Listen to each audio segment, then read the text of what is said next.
Science podium में सोनिया सांगवान। हम लोग पढ़ रहे हैं क्लास 10 का चैप्टर लाइफ प्रोसेस, जिसमें हमने लास्ट लेक्चर में ऑटोट्रॉफिक न्यूट्रिशन के बारे में पढ़ा था। अभी हम देखते हैं कि किस तरीके से ऑटोट्रॉफ जो अपना खाना बना रहे थे फोटोसिंथेसिस में, वहां पर स्टोमेटा ने किस तरीके से रोल प्ले किया। हमने देखा था फोटोसिंथेसिस के अंदर इनटेक ऑफ कार्बन डाइऑक्साइड होता है, वाटर का इनटेक है in presence of sunlight and chlorophyll. Green plants अपना फूड प्रिपेयर कर रहे थे, जो कि हमने लास्ट लेक्चर में कवर किया है प्रोसेस ऑफ फोटोसिंथेसिस को भी। अब फोटोसिंथेसिस में स्टोमेटा का क्या रोल होता है, स्टोमेटा का स्ट्रक्चर कैसा होता है, वो अभी हम शुरू करते हैं। तो स्टोमेटा क्या होते हैं? These are tiny pores, these are tiny pores present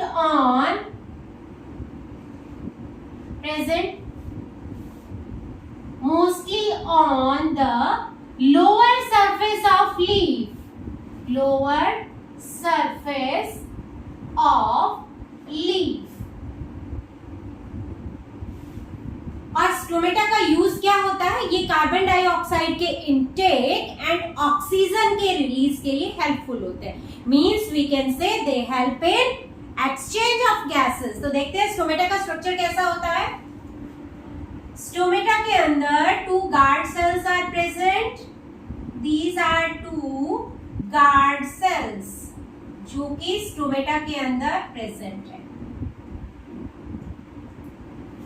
guard cell के अंदर ये इनका वैक्यूल है, cytoplasm is here, guard cell का ये न्यूक्लियस है। उसके अलावा गार्ड सेल में क्लोरोप्लास्ट देखने को मिलते हैं।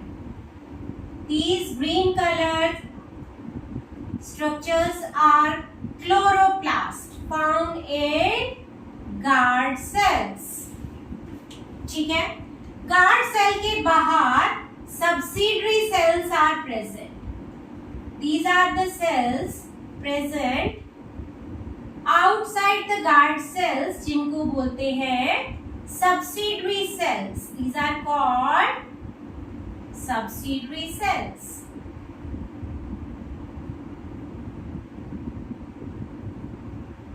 Okay, so here we can write these are subsidiary cells। और ये अभी हमने क्या बोला था? Guard cell. गार्ड सेल के अंदर these are chloroplast.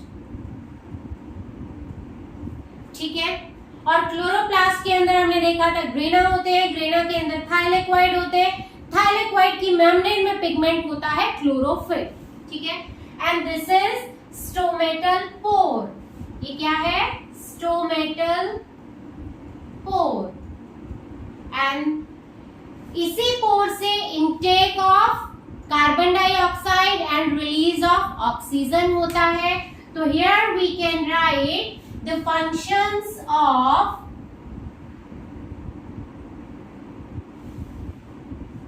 Stomata. Functions क्या क्या है स्टोमेटा के? It helps in exchange of gases, exchange of gases. कौन कौन सी gases? Here we can write carbon dioxide and oxygen की यहां पर हम बात कर रहे हैं। Okay, is there any other role also? ये और किसी फंक्शन में भी रोल प्ले करते हैं? Yes, of course, they help in transpiration. Stomata also help in transpiration. Transpiration क्या होता है? प्लांट की लीव से पानी का उड़ना in the form of water vapours. Means we can write here loss of water from the leaves in the form of water vapors is called transpiration। तो transpiration को हम यहाँ पर क्या लिख सकते हैं? Loss of water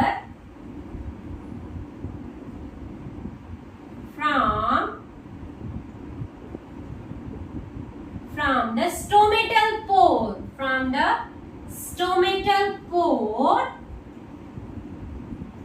in the form of water vapors.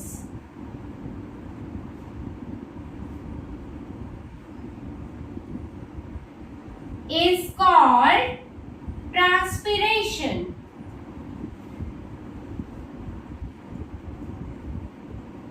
So transpiration हमने क्या देखा, जो लॉस है वाटर का स्टोमेटल पोर से, उसको हमने बोला ट्रांसपिरेशन. किस फॉर्म में वो उड़ेगा, वो वाटर वेपर्स की फॉर्म में रिलीज होता है.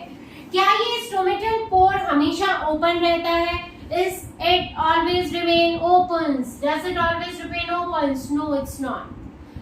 स्टोमेटल पोर क्लोज भी होता है, स्टोमेटल पोर ओपन भी होता है.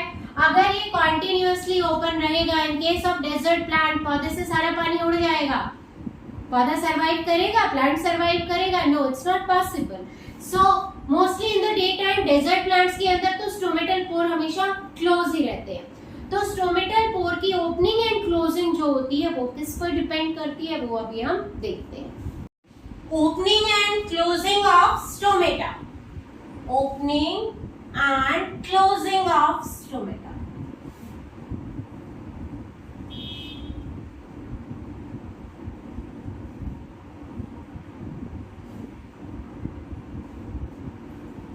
Let's draw the stomata once again. ये हमने गार्ड सेल ड्रॉ किया था ऐसे.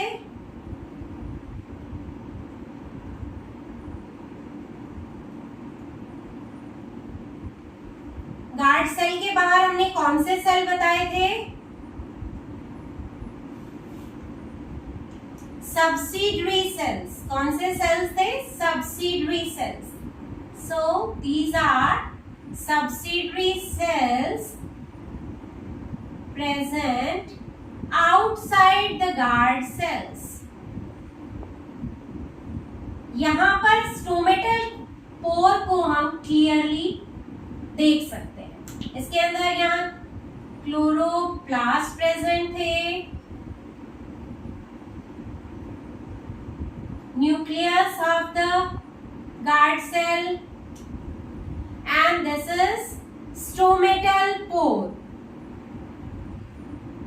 तो स्टोमेटल पोर जब ओपन है, that means stomata is open. Stomatal pore close भी होता है, लेकिन किस वजह से वो अभी हम देखते हैं. सपोज ये हम अभी देख रहे हैं closing of stomata, means here the stomatal pore is closed. Subsidiary cells है. यहां आप डिफरेंशिएट कर सकते हो किस तरीके से. स्टोमेटल पोर जो है, यहां आपको ओपन दिख रहा है स्टोमेटल पोर, यहां पर close stomatal pore.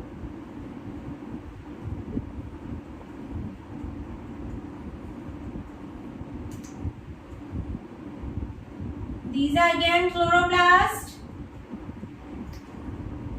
nucleus of the guard cell, subsidiary cell.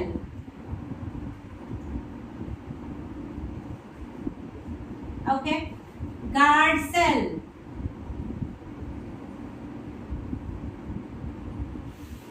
So diagram में easily you can see, यहाँ स्टोमेटल पोर हमने ओपन दिखाया, here it's close stomatal pore.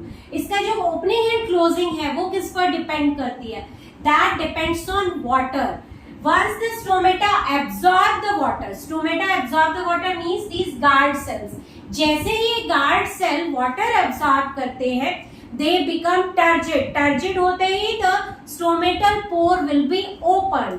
So once the guard cell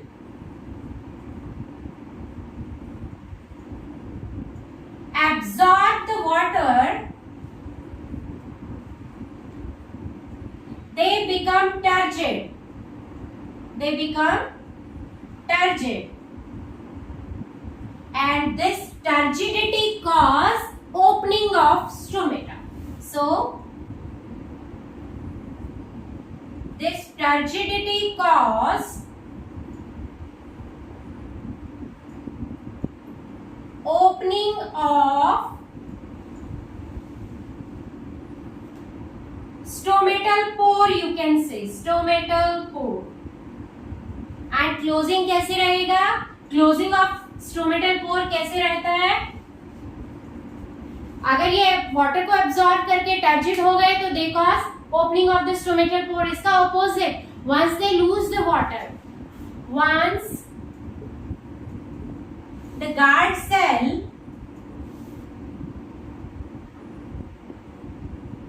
lose the water, they become flaccid. They become flaccid, and these flaccid cell will cause closing of the stomata, and this will cause closing of stomata. So, यहाँ हमने देखा कि opening and closing of stomata किस पर depend कर रही है? It depends on the water. Water का एब्सॉर्प्शन हुआ, सेल टर्जिड हुए, एंड टर्जिडिटी ने किसको कॉज किया? ओपनिंग ऑफ स्टोमेटल पोर को टर्जिडिटी ने. और once the cell become flaccid,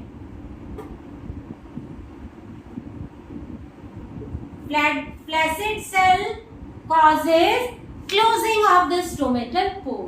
so opening और क्लोजिंग आपने देखा किस तरीके से गार्ड सेल के वाटर एब्जॉर्प्शन पर डिपेंड करती है. इसके बाद हम नेक्स्ट टॉपिक देखेंगे नेक्स्ट लेक्चर में. टिल देन पढ़ते रहिए. कोई डाउट हो तो you can write me in the comment section. Bye bye.